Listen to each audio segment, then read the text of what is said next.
Stress হলো শরীর ও মনের স্বাভাবিক প্রক্রিয়া, যা কোনো চ্যালেঞ্জ, দাবি বা বিপদের সময় অনুভূত হয়।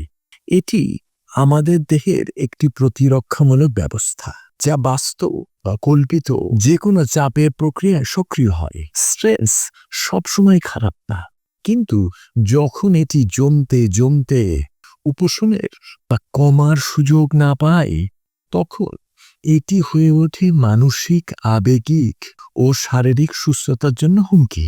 স্ট্রেস আপনার শত্রু নয়। যখন এটি সামঞ্জস্যপূর্ণ ও সঠিকভাবে নিয়ন্ত্রিত হয়, তখন এটি এক শক্তিশালী সঙ্গী হয়ে ওঠে, যা আমাদের উদ্দীপনা দেয়, মনোযোগ বাড়ায় এবং ভিতর থেকে শক্তিশালী করে তোলে। So breathe, dear soul, release the grip. Let go before the angels slip. You are more than all the weight you bear.